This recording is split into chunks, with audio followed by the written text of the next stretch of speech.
예, 지금부터 성과가 없는 복지 예산 정리하자는 주제로 비대면 세미나를 시작하도록 하겠습니다. 저는 사회를 본 연세대학교 양준모입니다. 자, 오늘은 김원식 교수님께서 성과가 없는 복지 예산 정리하자는 그런 주제로 발표를 하시겠습니다. 그러면 늘 관례대로 발표하시고 그리고 토론을 이어가도록 하겠습니다. 김원식 교수님 발표해 주시기 바랍니다. 감사합니다. 오늘 말씀드릴 내용은 과연 우리나라 복지 제도가 지속 가능한지에 대한 점검을 한번 총체적으로 하는 시간이 될 것 같고요. 그런 점에서 소위 이제 제도를 시작하거나 우리가 어떤 위기에 당면하게 되면은 스트레스 테스트를 하잖아요. 그래서 과연 이러한 스트레스 테스트를 우리나라 복지 제도가 통과될 수 있는지에 대한 그런 관점에서 제 발제를 들어주시면 되겠습니다. 그리고 두 번째는 이제 문재인 정부의 복지 현실, 그리고 코로나가 만든 복지 현실, 즉 코로나가 우리나라의 복지 제도를 혁신적으로 변화시키지 않으면 지속 가능하지 않은 상태로 갈 수 있다는 그러한 생각에서 말씀드릴 예정이고요. 정책 방향에서는 뭐 각 개별의 정책 방향보다는 시스템을 어떤 식으로 바꿔야 될 것인가를 중심으로 말씀을 드리도록 하겠습니다. 현재 우리나라 복지 제도는 대단히 심각한 위기라고 보고 있는 거죠. 그래서 이러한 복지비의 증가에도 불구하고 계속 사회 안전망, 국민의 복지 수준이 개선되지 않고 있다는 것을 의미하는데, 문제는 이것이 서로 비례적인 관계에 가야 됨에도 불구하고 현재와 같은 복지비 시스템 혹은 복지비 지출 시스템을 지속했을 때는 예산 낭비만 초래할 것이고 우리의 상황은 개선되지 않을 것이라는 그러한 문제를 제기할 수밖에 없습니다. 즉, 우리나라 복지비가 정치 예산의 40% 수준을 씀에도 불구하고 노동시장의 불안으로 실업이 계속 양극화되고 있죠. 이러한 실업은 실질적으로 빈곤을 낳는 가장 주범이 된다고 볼 수 있고요.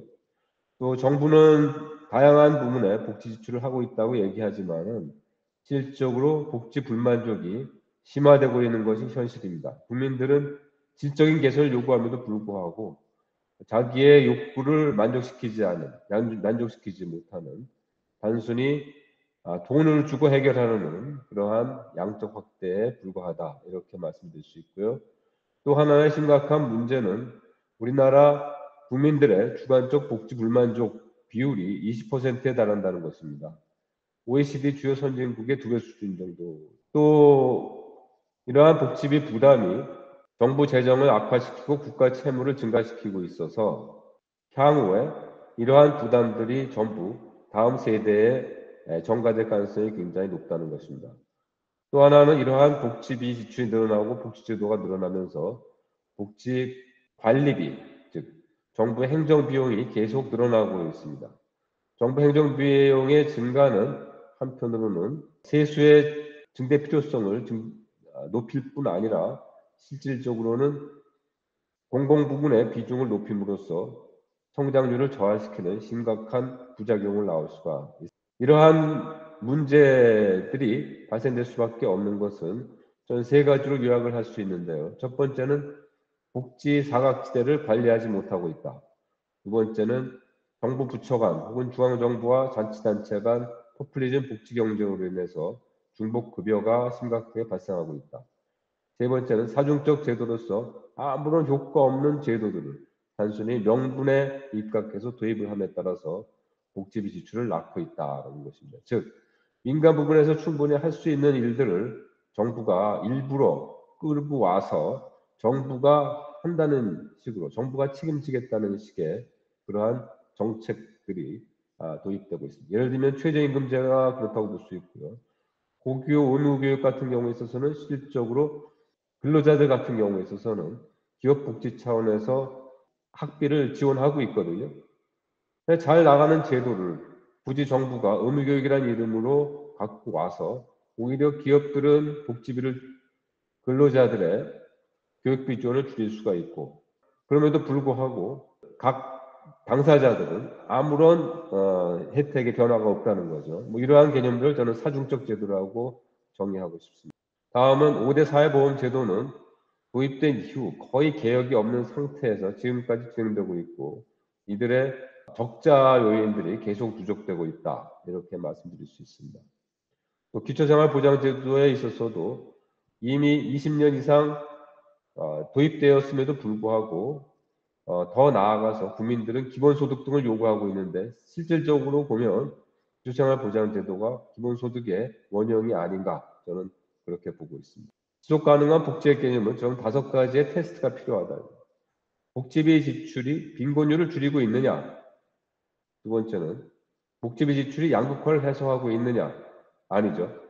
복지제도가 다음 세대의 부담을 전가하는가? 절대적으로 대규모 부담을 넘기고 있습니다. 복지비 지출이 국민들의 복지 만족도를 개선하는가?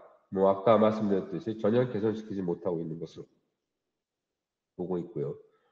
복지제도가 장기적으로 생산성 향상에도 전혀 기여하지 못하고 있다. 그러니까 복지제도는 국민들의 안정감을 통해서 생산성을 증대시키는 데 기여해야만 합니다. 그래서 복지와 성장은 함께 가임에도 불구하고 복지가 성장과 대단히 큰 괴리를 보이고 있다는 점을 말씀드리고 싶습니다.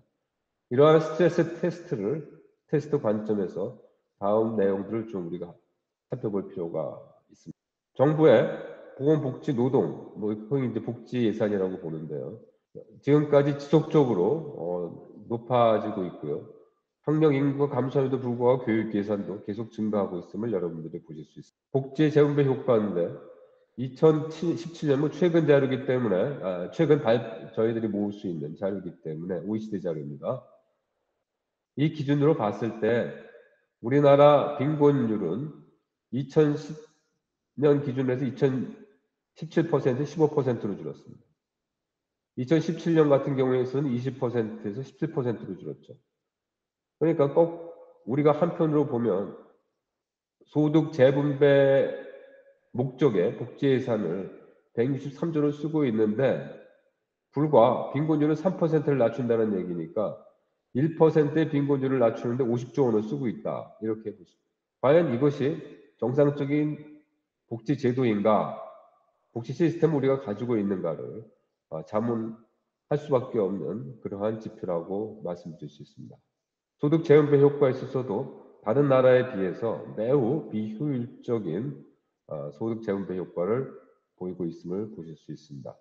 왜 복지 지출이 비효율적인가 하는 문제를 다시 한번 질문하면서 다음 이슈로 넘어가도록 하겠습니다. 가장 큰 문제는 복지정책과 사회정책 간의 이해를 정책 당국이 정확히 하지 못하고 있다.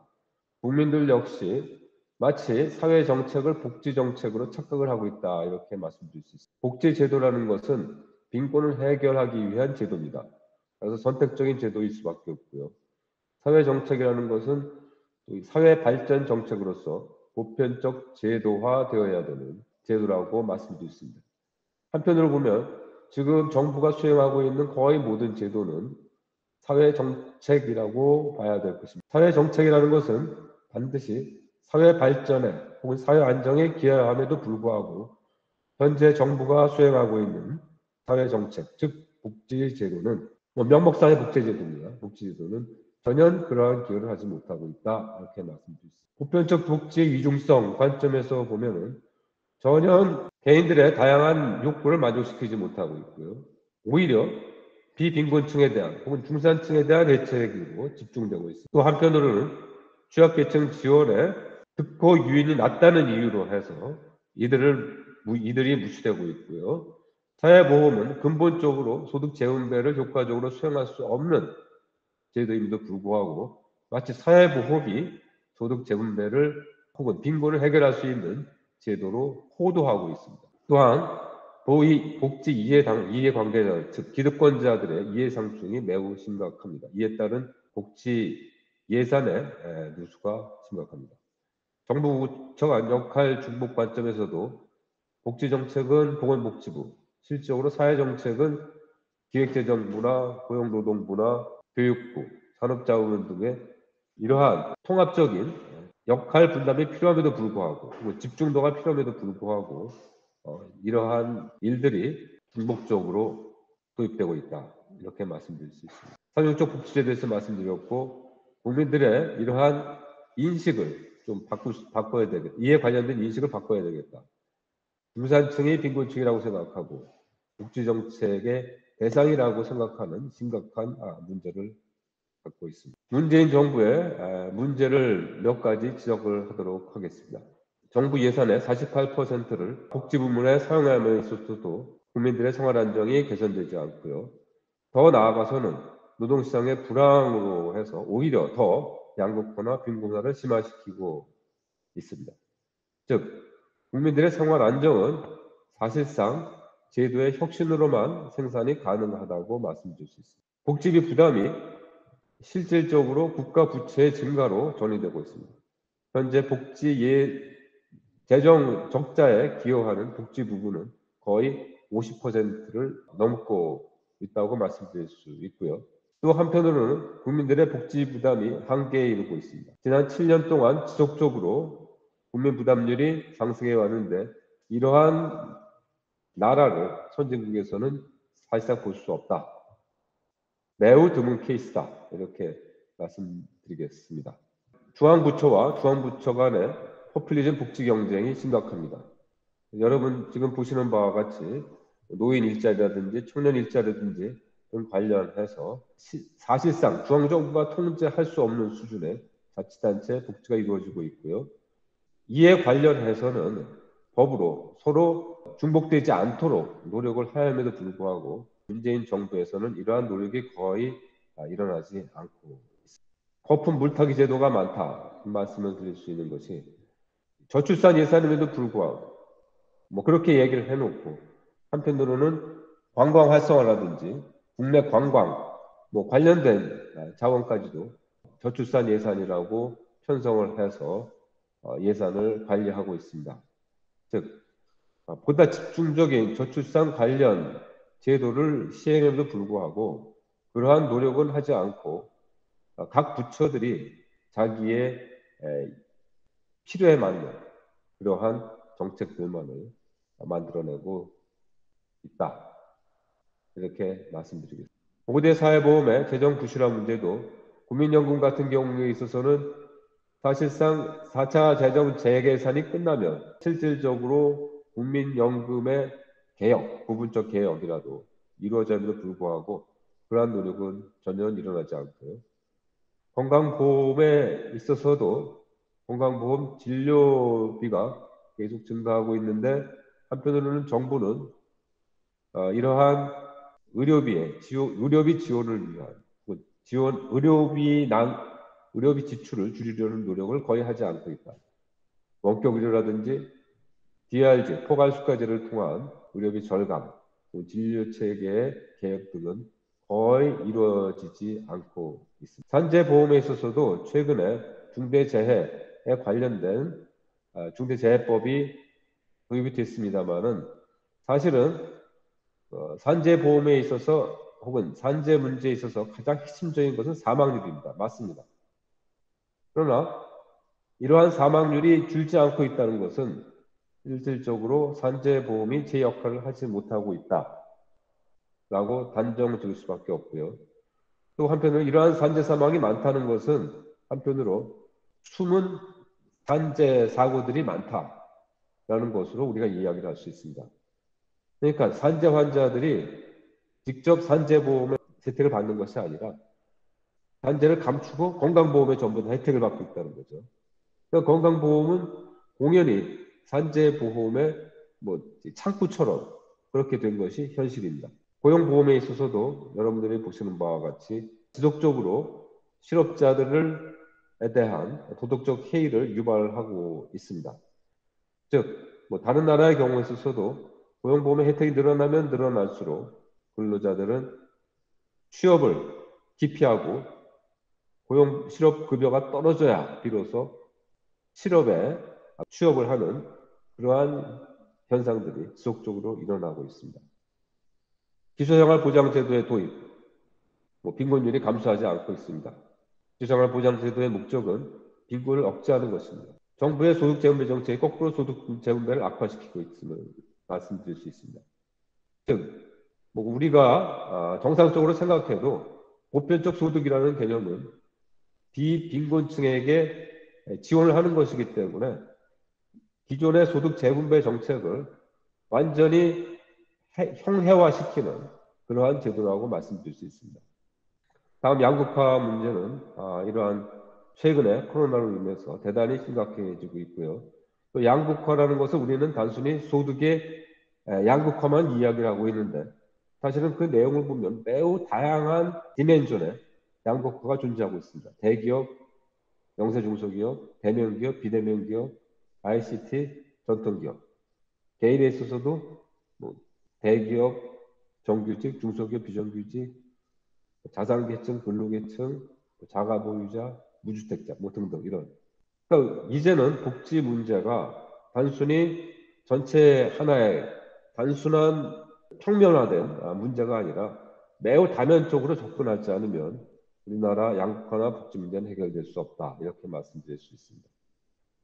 국민 부담의 한계가 대단히 심각하다는 말씀을 드릴 수 있고요. 더 이상 아마 국민들은 복지비를 부담할 능력이나 의지가 없을 것으로 저는 보고 있습니다. 특히 개인 부채가 최근 들어서 2,000조에 이르고 있습니다.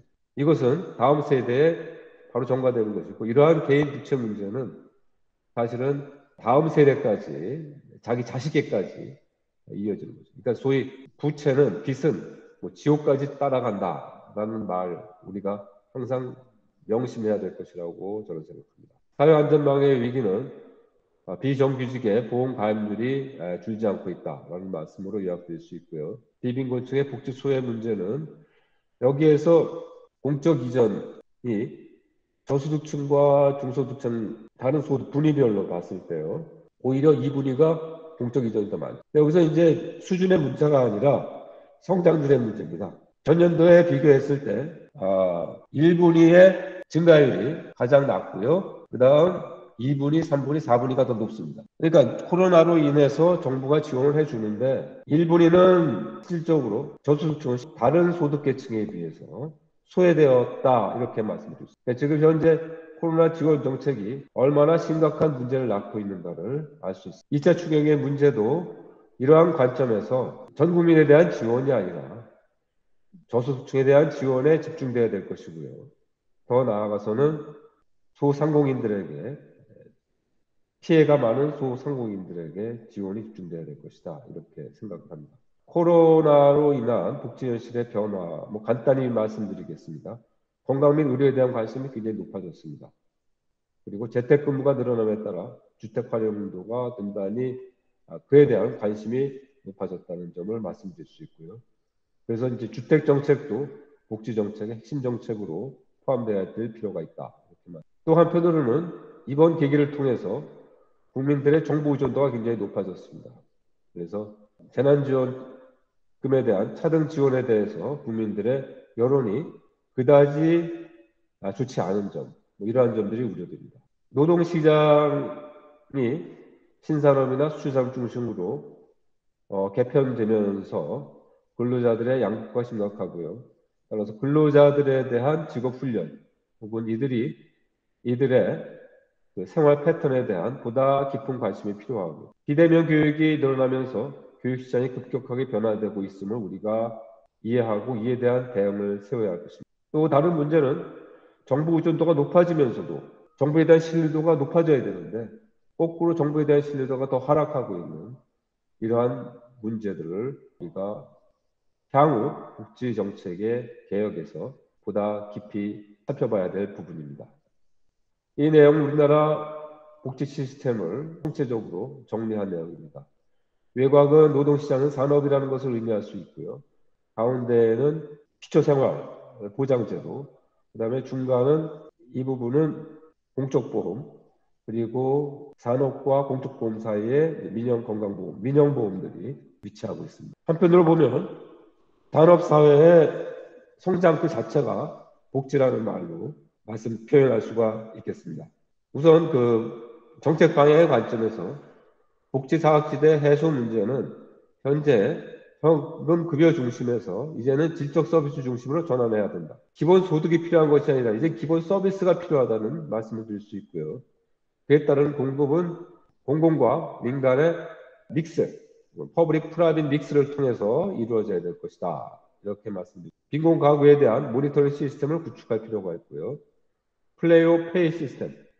이제는 중앙정부가 자치단체에 중앙정부 복지정책의 부담을 전가시킬 것이 아니라 아예 중앙정부가 자치단체의 복지 예산을 다 이양을 하고 일정 기준을 충족시키지 못하면은 환수하고 혹은 파산시키는 그런 플레이 오브 페이 정책을 도입해야 한다. 이렇게 생각을 합니다.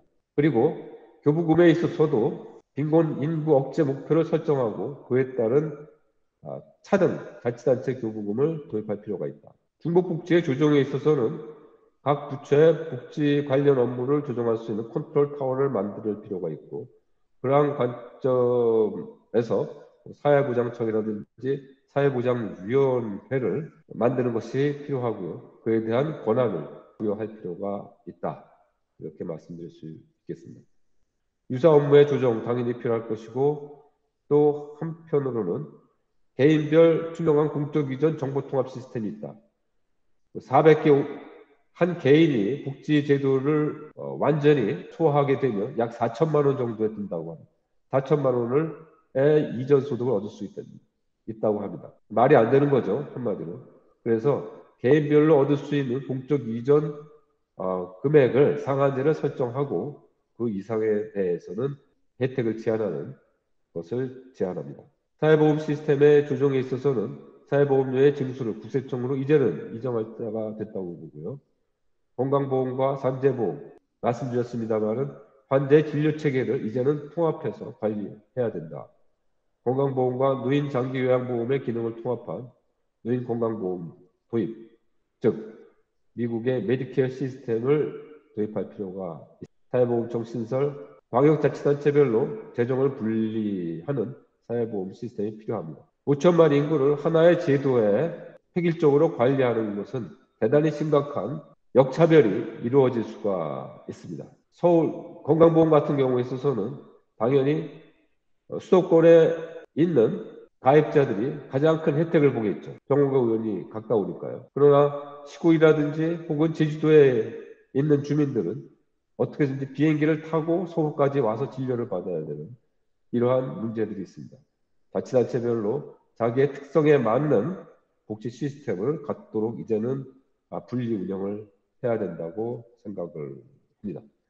인용보험에 대한 부정적인 역할은 지양해야 된다고 봅니다. 인용보험을 오히려 적극적으로 위험을 분산할 수 있는 시스템으로 이루어져야 될 것이다. 이렇게. 우리나라 복지정책은 사회정책으로 가고 있다. 따라서 그에 따른 빈곤 문제를 해결하지 못하고 있기 때문에 빈곤 박멸에 명확한 목표를 설정을 해야 된다고 보고요. 다음 세대에 대한 부채 이전이 이루어지지 않도록 소위 세대 내 부가 방식 제도를 운영을 해야 된다. 복지 지출에 제한을 주는 세제 개혁과 다음 질적 서비스 개선이 필요하다는 말씀을 드릴 수 있고요. 뭐 이하 말씀드린 내용들을 정리한 것이기 때문에 참고해 주시기 바라겠습니다. 이상으로 발표를 마치겠습니다. 감사합니다. 네, 감사합니다. 아니 이제 복지 예산이 이제 급증을 했지 않습니까? 네. 그런데 만족도는 이제 선진국에 비해서 많이 떨어지고요. 그런데 문제는 최근에 그 우리 시장에 돈이 많이 풀려서 그런지 부동산 값이 갑자기 막 폭등하고 있어요. 그래서 이거 네. 지금 복지 예산하고 복지 예산이 지금 늘어난 거하고 이 부동산 가격이 급등하는 거하고 상관성이 있는지 좀 말씀해 주시면 감사하겠습니다. 복지 예산이 늘어난 것은 복지 예산하고의 관련보다는 정부가 돈을 많이 푸는 거거든요. 그러니까 정부가 푼 돈이 곧 복지 예산이라고는 볼 수가 없고요. 그동안에 정부가 경기를 부양하겠다고 해서 소위 QE죠. QE를 다른 나라만큼 다른 나라보다 더 많이 저는 썼다고 생각을 하는데 거기에 따른 유동성이 늘어났기 때문에 발생한 현상이라고 저는 보고 있습니다. 그래서 오히려 거꾸로 지금 늘어난 돈이 더 양극화를 촉진하고 있고 전혀 이들에게 혜택이 돌아가지 않는 상태라고 보고 있습니다. 예, 말씀 잘 들었습니다. 예. 예, 조동근 대표님 한번 한 말씀 뭐, 해주시죠. 예.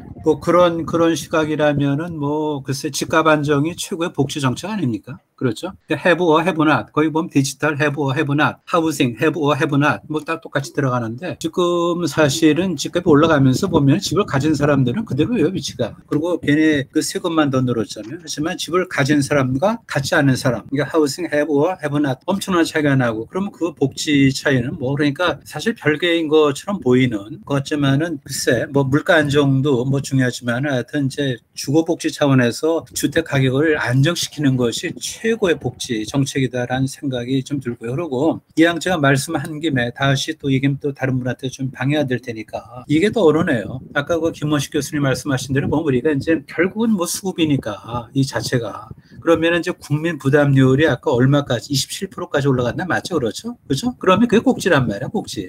당분간은 뭐 얼마나 더 올라가겠어. 그러면은 이건 이제 리밋인데 그러면 그 범위 내에서 우리가 좀 아껴 써야 되는데 그렇다면은 결과적으로 복지 지출의 구조 조정이 필요하지 않습니까? 그러니까 뭐 세원 발굴을 더 해서 복지 지출의 어떤 그런 재원을 마련하는 것이 거의 불가능하다 싶으면은 27%까지 왔으니까 복지 지출의 구조 조정을 해야 되는데 아까 말한 대로 참 왜 중복 지출을 하냐고죠. 중복 지출을. 그러면 거기서 보면은 이제 지자체별로 또는 중앙정부별로 이렇게 뭐 혼선해 와서 그냥 이중으로 받는 사람 있으면은 받을 사람이 못 받는 거 아닙니까? 그리고 또 하나 제가 이제 요새 화가 나는 게 중국 사람들이 왜 우리나라 의료비를 그렇게 탕진해 갑니까? 어떻게 보면은 우리 보건재정에서 다 의료보험 다 그 재원을 우리가 좀 염출을 하는데 엉뚱한 사람들이 와서 그렇게 그냥 뭐 관광 비자로 와서 이렇게 좀 그런 거부터 좀 찾아야 될 것 같아요. 그런 거부터. 그러니까 구조 조정부터 해야지. 그래야 우리가 국민 부담 27%에서 못 올라가는데 그거는 전혀 얘기를 안 하고 또 하나 마지막으로 제가 옛날부터 좀 하나 이제 아이디어인데 뭐냐면은 우리 핸드폰 번호가 아이디가 될지 누가 알았어요. 아이디가. 심지어는 그렇다고요. 핸드폰 번호는 그건 자기 신분증이야 거의. 그렇잖아요. 은행 계좌도 마찬가지야. 그리고 주민등록은 1인 1일 번호죠. 마찬가지로 국가에서 주는 모든 복지 지출에 대한 어떤 들어가는 통장은 주민등록같이 1인 1 계좌로 해서 중복되는 걸 좀 막아야 될 것 같아요. 그렇게 해도 얼마나 그게 지금 좋습니까? 그러니까 지금 어디로 들어온지 뭘로 들어온지 몰라 지금. 그런데 우리가 주민번호가 지금 겹치는 사람 있습니까? 없잖아요. 그러니까 제가 가진 전화번호, 그죠? 제가 가진 주민번호는 아무도 없단 말이에요. 유일무이하다가 그런 식으로 국가에서 들어가는 모든 소싱을 갖다 한 사람한테 통일해서 그걸 갖다 하면은 중복 지원이 어디서 오는지는 알 거 아니야. 그걸 모르니까 지금 중복 지원을 막을 수가 없는 거라고요. 그래서 이제 제가 이제 드린 말씀 뭐냐면 이제 지출 구조 조정을 해야 된다는 거고, 그 다음에 거기서 이제 뭔가 누수를 잡아야 되는데 중복 지출, 그리고 이제 외국인들이 탕진하는 우리나라 중국 사람들 예를 들어서 그렇죠. 그 다음에 지금 말한 대로 이 좀 누수가 되는 걸 막으려면은 하여튼 뭐 우리가 주민번호를 한 사람한테 하나씩 부여하듯이 그거는 뭐 가능할 테니까 국가에서 들어가는 모든 복지는 한 통장으로 한다면은 그만큼 좀 중복된다든지 그런 거를 막을 수 있지 않을까 싶어서 말씀드렸습니다. 네, 전부입니다. 네. 저기 양 교수님 제가 한 말씀 드리겠습니다. 예, 네, 말씀하십시오. 예. 네네네. 예, 김원식 교수님께서 아주 광범위하게 정리하시고 경제적이고 제도적인 처방을 다 하셔서 제가 더 질문할 건 없을 것 같습니다. 저는 이 복지 포퓰리즘이라는 관점에서 한 말씀 드리겠는데요. 이게 뭐 인터넷을 찾아보니까 이 복지 포퓰리즘에 대해서는 이제 지옥으로 가는 길은 장미꽃으로 장식되어 있다. 이렇게 얘기를 하네요.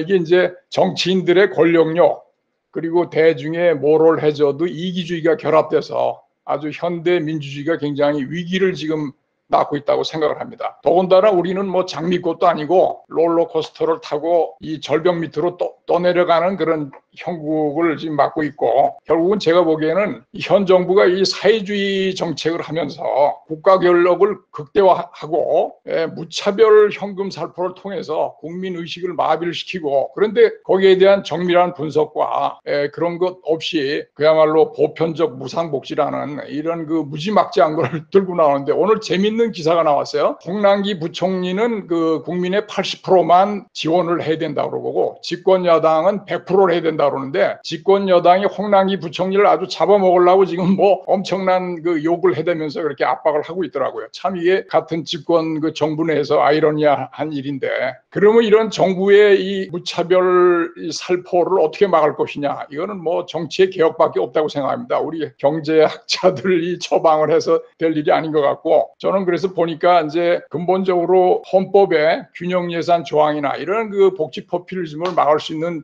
근본적인 장치 같은 것이 필요하다고 보고, 우리가 남미나 남유럽에서 여러 가지 사례를 봤는데 그런 사례가 국가를 거의 경제적으로 망하게 한다는 것을 보면서도 우리 정권이 이렇게 하는 거 보면 참으로 정치적인 좌편향성의 다름이 아니다, 이런 걸 지적하고 싶습니다. 예. 감사합니다. 예, 감사합니다. 우리 저 채팅창에 보니까 복지 통합 계좌를 만들어서 한번 사용해 보자는 그런 말씀도 계셨는데, 사실 일본도 보면 그 국가 재정이 악화되는 요인 중에 하나가 과도한 복지 지출의 증가였거든요. 우리도 아마 이와 같은 전철을 밟을 것이라고 보이는데, 말씀해 주신 복지 통합 계좌와 함께 앞으로 복지 제도의 개선, 또 지자체 역할을 또 강조하셨는데, 지자체의 재원 조달 방안 이런 걸 통괄해서 한번 말씀을 해주시기 바랍니다. 네, 저도 복지 통합 계좌 필요하다고 보는데요. 이제 나중에 아마 이 좌파 정부에서 이것이 또 낙인 효과로 이어질 거다, 스티그마로 효과로 이어질 거다, 뭐 이런 또 논쟁을 거리를 만들어서 갈 가능성이 굉장히 높습니다. 그래서 또 정부에서 이러한 그 통합 계좌를 만들기보다는 개인별로 복지 수급액 혹은 수급 정도를 관리하는 것이 바람직하다고 보고요. 그 다음에 자치단체의 문제는, 자치단체의 가장 기본적인 역할은 사실은 주민복지 아닌가요? 주민복지, 주민건강이거든요. 그런 관점에서 주민들에게 혜택을 제대로 주지 못하는 자치단체는 이제 좀 변해야 되지 않을까, 그렇게 생각합니다. 감사합니다. 뭐 전체적으로 공부가 많이 됐습니다. 잘 가르쳐 주시. 근데 그 32페이지 같은데 보면 이제 복지 사각지대 이제 해소 이런 얘기가 나오는데, 저는 이제 우리가 이 복지 예산을 뭐 몇백 조씩을 쓰는데 신문에 보면 굶어 죽는 사람이 나오거든요. 그래서 이게 물어보면 공무원들은 그분들이 나한테 물으러 오지 않았다, 그래서 몰랐다, 그러고 넘어가요. 이 복지 사각지대라는 게 굉장히 참 심각하다고 봅니다, 저는. 그런데 이게 복지 제도의 복잡성 때문에 그런 거 아닌가 하는 그런 생각이 들어요. 단순하게 돼 있으면 그렇게까지 굶어 죽지는 않을 거예요. 그런데 기본 서비스제를 언급하시면서 퍼블릭 프라이빗 믹스라고 with voucher 이렇게 말씀하셨는데, 예를 들어서 우리가 뭐 여러 가지 서비스가 있겠지만, 뭐 예를 들어서 무슨 서비스가 있다, 그게 뭐 빵 먹는 거라고 합시다. 뭐 밥 먹는 거라고 하는데, 이거를 가난한 사람들한테 이제 제공하기 위해서는 프라이빗에서 공급을 하고 바우처나 현금으로 소비자가 선택하도록 하는 것이 좋은지, 아니면 정부도 빵 공장을 하고 민간도 빵 공장에 개입하고 같이 공급을 하면서 공급을 하고 또 바우처를 하는 게 옳은 건지, 아니면 예를 들어서 유치원 서비스를 제공할 때 그냥 바우처를 개인한테 줘갖고 민간에서 운영하는 사립 유치원을 소비자가 선택해서 경쟁하도록 하는 것이 옳은지, 정부가 뭐 유아원을 운영하면서 혹은 민간하고 같이 경영하면서 그 바우처까지 하는 게 옳은 건지, 이제 그런 관점에서 볼 때 우리가 뭐 일반적으로 서비스나 현물보다는 현금이 상당히 그 뭐 유용성이 높죠. 선택의 여지가 많죠. 그런 관점에서 봤을 때 이런 그 기본 서비스의 공급마저도 정부에 맡기는 것은, 정부가 개입하는 것은 옳지 않다, 이렇게 저는 생각해요. 그리고 그 빈곤 가구의 위치 추적 이런 게 있는데, 빈곤한 게 무슨 죄도 아니고 물론 굶어 죽는 사람이 있는지 없는지 추적하는 건 좋은데, 우리가 부자 위치 추적 안 하듯이 가난한 사람이라고 해서 위치 추적을 한다. 그것도 참 우리 발상이 조금 좀 생각을 좀 바꿔야 된다. 가난한 사람도 사생활도 없고 당신네들은 그냥 그가 좀 아닌 것 같아요. 이런 건 좀 아니고, 뭐 제가 말이 좀 장황한데요. 저는 개인적으로는 그렇게 생각합니다. 이 중복 복지 없애고 복지를 단순화시켜갖고 현금을 하든지 바우처를 하든지 소비자가 선택하면서 민간이 공급하는 상품이나 서비스를 경쟁시키면 되는 거죠. 저는 그게 오히려 더 효율적이 아닐까, 그렇게도 생각해 봤습니다. 감사합니다. 네, 감사합니다. 보통 우리나라 복지 부담이 이제 앞으로 인구가 고령화되고 인구가 줄고 해가지고 이제 우리의 부담이 점점 더 커질 거라고 하는 이런 걱정들 많이 하시잖아요. 그거와 더불어서 사실 경제 구조의 변화에 따라서 복지 수요가 좀 늘어날 수 있는 부분이 하나 있습니다. 근데 이 부분에 대해서 많이들 얘기들을 안 하고 계시는 것 같아서 그냥 말씀을 좀 드리고 싶은데요. 지금 한참 논의되고 있는 게 탄소 중립이라는 얘기가 있지 않습니까? 이 탄소 중립이 에너지 복지하고 연결이 안 될 것 같은데 이게 연결이 됩니다. 이 탄소 중립은 어쩔 수 없이 이 재생에너지 비중이 높아질 수밖에 없거든요. 근데 재생에너지는 가장 비싼 전원이기 때문에 이건 필연적으로 에너지 비용이 증가할 수밖에 없는 구조가 됩니다. 따라서 이제 소위 에너지 복지 부분에서의 수요가 증가될 가능성이 매우 높죠. 그래서 제가 이제 한번 시선을 해봤는데 지금 얼마 전에 발표된 2050년 탄소 중립 시나리오를 보면은 2050년에 원전의 비중이 7%예요. 그다음에 그 나머지가 거의 다 재생에너지인데요. 그래서 제가 만약에 7차 전력수급 계획이라고 이 탈원전이 있기 전에 세우는 우리나라의 계획이 있는데 그 계획에 따르면 원전 비중이 28% 정도 됩니다. 그래서 만약에 탈원전을 포기하고 2050년에 원전의 비중을 한 28%까지 가져가고 나머지를 재생에너지로 변환을 줬을 때 과연 얼마만큼 발전 비용에서 절약할 수 있는가를 한번 계산해 봤더니 연간 한 13조 원 정도 계산이 돼요. 그러니까 결국은 어쩔 수 없이 탄소 중립 시대로 가면 에너지 비용이 높아질 수밖에 없으니까 결국 에너지 복지에 관련된 재원이 많이 필요할 텐데 그 재원을 어떻게 마련할까 하는 방법에서 생각해 봤을 때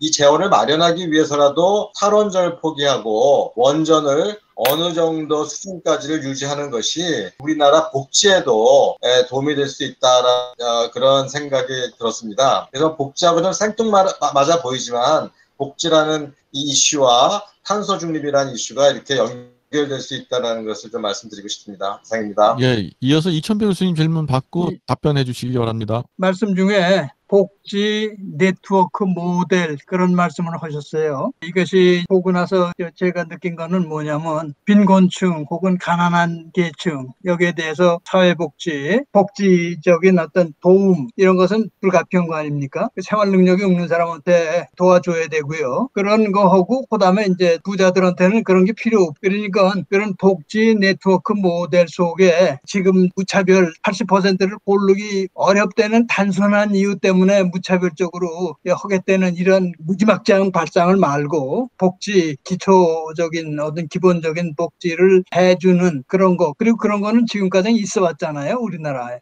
그러니까 그런 거 감안하고 그다음에 거기서 더 추가할 수 있는 방식의 복지 이런 걸로 통해 가지고선 이 문제를 해결하면은 어떻겠느냐 그런 것이 복지 네트워크 속에 뭔가 들어있을 것 같은데 그리고 그런 거를 복지 네트워크 그 그림 속에서는 제가 본 거는 이제 개념적인 그런 거가 그려져 있는데 그 개념 속에 같지만은 숫자들 그런 거를 김 교수님이라든지 혹은 사회복지를 하는 어떤 교수님이 그 작업을 해가지고 좀 더 구체적인 것이 우리나라에 어딘가는 있는지 이것이 질문입니다. 감사합니다. 네, 말씀드리도록 하겠습니다. 워낙 좋으신 말씀들을 많이 해주시고 또 제 생각과 크게 다르지 않기 때문에 굳이 부연 설명드릴 필요는 없을 것 같고요. 최 교수님 말씀하신 공공과 민간의 역할 이것은 이제는 복지제도는 단적으로 공공과 민간이 경쟁해야 된다, 보완해야 된다, 이런 수준에서 결론을 맺기는 지났다 이렇게 저는 보고요. 그래서 각 분야가 다 그 성격이 다르기 때문에 민간과 공공이 할 수 있는 영역이 다르기 때문에 일종의 전문가 혹은 그래서 저는 이제 우리나라 복지는 앞으로 아티스트가 오케스트라를 지휘하듯 하지 않으면 안 된다 이렇게 생각을 하고 있습니다. 그래서 일반적인 말씀드릴 수밖에 없는데 일단은 공공과 민간은 경쟁을 해야 됩니다. 서로 보완을 해야 됩니다. 그런 점에서 민영 보험 제도의 활성화가 필요하다고 말씀드리는 것이고요. 또 더 나아가서는 공공이 해야 되는 영역은 가장 기본적인 영역만 하고 빈곤층을 중심으로 한 지원을 해줘야 된다 이렇게 말씀드릴 수 있고요. 또 흔히 이제 공공과 민간의 컨비네이션이 잘 이루어지는 부분이 바로 미국의 메디케어입니다. ABCD가 있어가지고 민간이 얼마든지 그 시장에 참여할 수 있도록 되어 있는 거죠. 그래서 예를 들면 아주 심플한 케이스로 민간 기업에서 노인들에게 전화 거는 서비스를 제공을 합니다. 전화를 걸어가지고 지금 약을 드셨습니까? 지금 약을 드셔야 될 시간입니다. 이것을 계속 전화를 해준다는 거죠. 그랬더니 노인 의료비가 20%가 감소하더라는 얘기. 그러니까 이러한 그 아주 사소한 것 같지만은 민간이 참여할 수 있는 그 길을 터줌으로써 우리는 의료비도 절감할 수 있고 또 교육비도 절감할 수 있고, 그러니까 교육비가 계속 이만큼 늘어나고 있는데도 불구하고 사교육이 계속 더 늘어난다는 사실은 근본적으로 교육이 잘못되어 있다는 얘기. 또 건강보험이 우리가 아무리 좋다고 하지만은 민영건강보험에 가입하고 있는 인구가 3,900만 명입니다. 그 얘기는 무슨 얘기냐면은 이렇게 만들어 민영건강보험에 3,500만 명이 가입할 수 있도록 만들어 놓은 건강보험에 문제가 있는 것이지 민영보험에 문제가 있다고 우리가 보기가 힘든다는 거죠. 거꾸로 얘기하면. 그런 관점에서 말씀드릴 수 있고요. 그리고 에너지 문제는 이것은 우리가 계산할 수 없는 혹은 우리가 파악할 수 없는 새로운 부담이라고 저는 생각을 합니다. 왜 그러냐면은 에너지라는 것은 저소득층에 오히려 더 필요한 부분일 수도 있거든요. 추위라든지 혹은 더위에 전기를 쓸 수밖에 없는데 결국 에너지 값이 상승하게 됐을 때 그 부담은 국민에게 갈 수밖에 없고 뭐 이러한 요소들이 대단히 많을 것이라고 볼 수 있고요. 그 다음에 이천표 교수님 말씀하시는 그런 내용은 지금 제 모델은 그동안에 계속 어떤 의미에서 디벨롭한 내용인데 지금 말씀하시는 내용의 전체 복지 네트워크를 앞으로 제가 좀 구현하는데 좀 더 많은 관심을 기울이겠다 이렇게 말씀드리겠습니다. 감사합니다. 예, 채팅창에 보니까 이은혜 선생님이 그 복지 통합 계좌 제안한 다음에 황영남 선생님도 찬성하시고 그 다음에 이제 함정인 선생님, 이종천 선생님이 이제 복지 파퓰리즘에 대해서 우려를 표명하셨는데요. 이 관해서도 간략하게 좀 답변을 해주셨으면 합니다. 그 전에 김원식 교수님, 다른 사회복지학자들은 사정이 어떤가요? 사회복지하시는 분들이 이렇게 큰 틀에서 디자인을 하시는 분들이 별로 없는 걸로 저는 알고 있고요. 결국 이러한 역할은 우리 경제학자들이 해줘야 되는 역할이고 선진국에 있어서도 이 사회복지 정책 혹은 사회복지 문제는 사회복지학자들이 하는 것이 아니라 다 경제학자들이 하고 있습니다. 경제학자들의 주요 탑픽이 바로 이 사회복지인데 우리나라 같은 경우에 있어서는 경제학을 하시는 분들은 전부 소외돼서 다른 데 나 계시고 그 자리를 사회복지 하시는 분들이나 사회복지 행정하시는 분들이 채우고 있기 때문에 이러한 디자인을 하는데 아마 쉽지 않지 않으실까 그렇게 생각을 합니다. 감사합니다. 그 복지 계좌 말씀하셨는데 그래서 사실은 복지 아까 가장 우려되는 점이 바로 그 점이거든요. 결국 이 사람들은 또 스티그마 문제를 들고 나올 거고요. 또 이러한 그 복지 계좌가 만들어지게 되면 결국 그것이 이제 공표될 수밖에 없잖아요. 프라이버시긴 하지만은. 그랬을 때 발생되는 사회적 갈등, 뭐 이런 문제들도 있을 수 있기 때문에 정부가 내부적으로 이 자료들을 관리하고 통제하는 것이 바람직하지 않겠나 그렇게 생각을 합니다. 그러나 현재 이러한 그 추세, 복지 포퓰리즘 혹은 복지 중복 문제가 지속된다고 하면은 뭐 일종의 극약 처방으로서 복지 통합 계좌를 만들도록 해서 관리하는 것도 하나의 대안이 될 수 있다. 조동근 대표님. 사실 뭐 스티그마 얘기를 하셨는데 지금 뭐 계좌가 없는 사람 있습니까? 여러 은행은 다 있죠. 그럼 그 중에 얘기는 프라이빗 뭐 알아서 하는데 정부하고 할 때 하나를 갖다 통합하는 게 그게 무슨 스티그마가 됩니까? 그러니까 그거는 좀 그 좌파들이 너무 좀 심한 거고, 그리고 주민세. 그러니까 주민세 뭐예요? 우리 주민세가 다 날라오잖아요. 그렇죠. 그러니까 프라이빗하게도 연결해서 날라오는 건데, 그렇다면 주민들하고 국가하고 연결되는 통합계좌를 만드는 게 뭐 그렇게 스티그마가 되고, 그 도와드리겠다는 건데, 그렇게 하고 아까 말씀드린 대로 지금 중복되는 거, 빠지는 거, 그걸 갖다 막을 수 있는데, 중복되기 때문에 빠지는 거 아닙니까? 사실요. 골고루 나가는 게 그 어려운 게 뭐냐면 중복되기 때문에 재원이 부족해서 목소리 작은 사람이 빠지게 돼 있다고, 구조가. 따라서 중복되는 것만 해소하면은 사각지대는 없어져요. 논리적으로 보면은. 그리고 또 죄송하지만은 이제 사회복지학자하고 많이 얘기를 하는데 참 그분들은 완사이드예요. 그냥 어서 돈이 내려온다고 내려온다고 말이에요. 산타처럼 말이죠. 근데 우리 그렇지는 않잖아요. 그게 어떻게 만들어지는가? 그 중에서 세금을 갖다 내고 그걸 재원을 해서 이걸 갖다 쓰는데, 그러니까 모든 것은 우리 뭐 경제학에서 상식인데, 그러니까 프라이빗, 퍼블릭 나눌 때 그냥 뭐 프라이빗은 이렇게 넘어가고 퍼블릭 프로비전이에요. 그러니까 퍼블릭 프로덕션이 아니고 퍼블릭 프로비전만 하고 프로덕션은 민간에서 할 수 있는 거라고요. 따라서 퍼블릭 프로덕션을 할 필요가 없는 거죠. 할 필요가 한다면 그건 사회주의가 되는 거니까. 그럼 우리가 뭐냐면은 그 퍼블릭 프로비전, 그다음 with the 프라이빗 프로덕션에 맞는 거죠. 민간 생산하고 그 바우처가 똑같이 연결되는 건데, 그래서 그런 패러다임만 좀 확실하게, 그리고 뭐 아까 뭐 말이 뭐가 되든지 하여튼 뭐 복지 통합 계좌로 해서 명분이 뭐냐면 중복되는 걸 막겠다. 그렇게 해서 사각지대 없앤다 하는데, 그걸 어떻게 뚫고 들어와서 스티그마를 갖다 이걸 찍습니까? 그러니까 우리가 좀 너무 좌파들을 의식해서 그런 건데, 그건 아닌 것 같아요. 국민을 보호하려면은 최소한 연결한 어떤 혈맥이 있듯이 젖꼭지가 있어야 될 거 아니에요. 젖꼭지가 지금 말이죠. 탯줄이 있어야 될 거. 그게 그 정부 계좌인데, 그걸 갖다 무슨 스티그마로 얘기합니까 도대체. 그래서 우리도 보면 다음 선거 때 우리가 캐치플레이즈는 뭐냐면 내가 올 게 몇 개 있어요. 그거 좀 우리가 좀 사전에 준비를 좀 하세요. 여기서 뭐 공조를 하지 못하지만 머릿속으로 이 정부에서 우리가 너무 엉망이니까 이걸 다 개선해서 정권이 바뀌기 위해서 뭐를 제공해야 될까 우리가 아이디어를. 그걸 한번 우리가 다 좀 머릿속으로 정리하자고요. 머릿속으로 각자 나중에 다 모여서 우리가 다시 이걸 공개하면 플랫폼이 만들어지는 거. 그리고 마지막으로 아까 뭐 네트워크를 얘기했는데 사실 여기에말로 진짜 정부가 들어오는 거니까 이 복지 플랫폼이라는 게 있어야 되지 않습니까? 개념적으로. 예?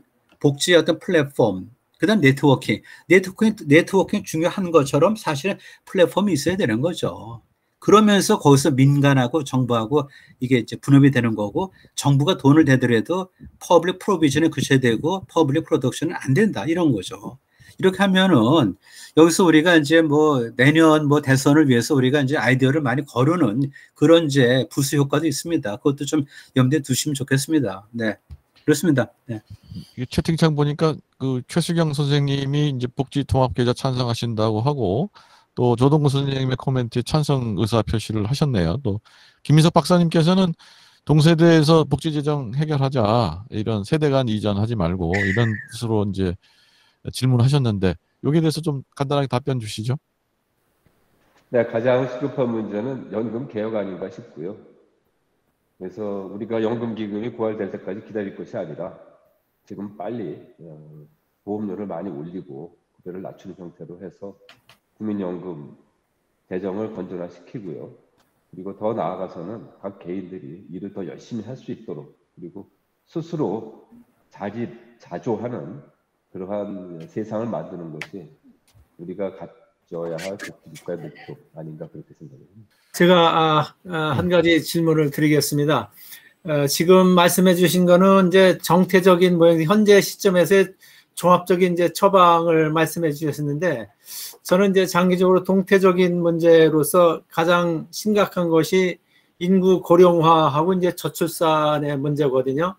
지금 인구 고령화로 인해 가지고 이제 거의 100세 시대까지 들어오고, 그다음에 이제 저출산 됐을 때에 아까 여기에서 이제 재원을 어떻게 마련할 것이고, 이거에 대한 포퓰리즘이 최근 국회에서도 계속 이제 100% 재난지원금 문제도 있을 때, 이것이 현재 당장은 좋아 보이지만은 이것이 우리 경제학자님께서 이제 시나리오를 몇 개 시나리오를 그 고령화가 저출산과 고령화가 80세, 90세 이렇게 넘어갔을 때 재정이 몇 년 내 파탄이 온다. 미래 세대에 다 이게 전가될 수밖에 없는 그런 상황이 온다. 아까 신동천 교수님께서 이것을 헌법에 넣자 이렇게 이제 말씀을 하셨는데, 지금 이제 다수당이 3분의 2 이상을 갖고 있는 이러한 상황에서는 그것도 헌법도 고치는 이런 문제가 발생할 수 있기 때문에,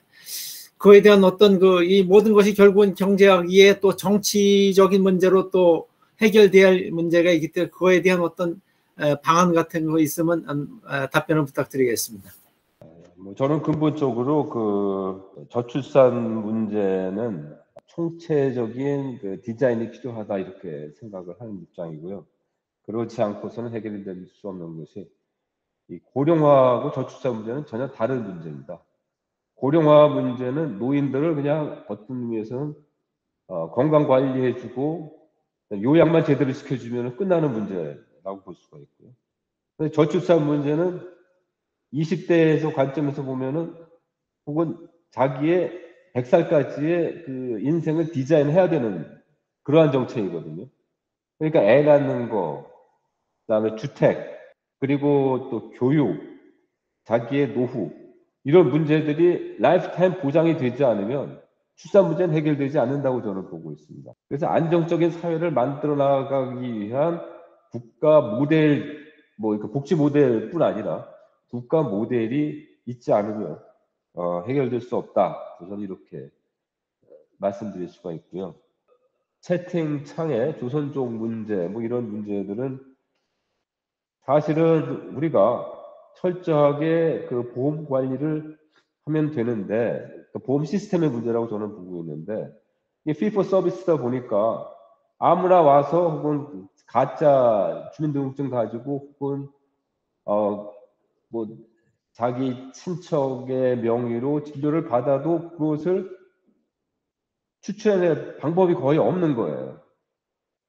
그러니까 의사의 도덕적 해이 문제도 우리가 고려할 수밖에 없는데, 더 큰 문제는 뭐냐면은 우리나라 의료 수가가 원가의 80%밖에 보존을 못 해줍니다. 20%는 항상 적자라는 얘기죠. 그러다 보니까 그 적자 문제를 뭐 이러한 그 무조건 환자는 받으면 된다는 식의 그러한 진료 행태, 또 한편으로는 비급여를 어떻게든지 만들어서 그 적자를 보존하는 진료 행태, 뭐 이러한 문제들을 근본적으로 해결하지 않은 이상은 뭐 이러한 우리 국민 건강보험의 문제들을 해결할 수 없지 않겠나 그렇게 생각을 합니다. 답변이 됐는지 모르겠습니다. 예, 채팅창에 보니까 김병준 교수님께서도 뭐 세대 간 복지제도가 아니라 세대 내 복지제도 한번 얘기해 보자는 말씀이신 것 같은데 한번 생각을 주시죠. 예, 제 생각은 국가 재정은 균형으로 가져가야 된다는 그러한 원칙을 좀 만들었으면 좋겠다는 생각이 들고요. 그리고 현재 그 문제는 제가 생각하기에는 국가 재정을 얼마만큼 더 투명하고 국민들이 이해할 수 있도록 재구축하느냐가 가장 큰 관건이라고 저는 생각을 합니다. 지금 1시간 한 10분이 넘도록 뭐 발표와 토의를 진행하고 있는데요. 혹시 뭐 또 질문 있으신 분 계신가요? 없으시면은 우리 김원식 교수님께서 마무리 발언하시면서 우리 세미나 마무리하는 건 어떨까 싶습니다. 예. 앞으로 좀 복지에 보다 많은 관심을 기울여줬으면 좋겠다는 생각이 들고요. 복지는 가장 핵심적인 경제 현상입니다. 그리고 또 한편으로 보면 이 복지 제도에 따라서 자칫 국민성까지 우리 사회의 트렌드까지도 바뀔 수 있는 매우 중요한 요소이기 때문에 복지에 좀 더 많은 관심을 가져주셔서 더 이상의 복지로 인한 국가 위기가 합심 많은 소통이 있었으면 좋겠다는 생각이 듭니다. 감사합니다. 네, 감사합니다. 오늘 성과 없는 복지 예산 정리하자는 세미나 이상으로 마치도록 하겠습니다.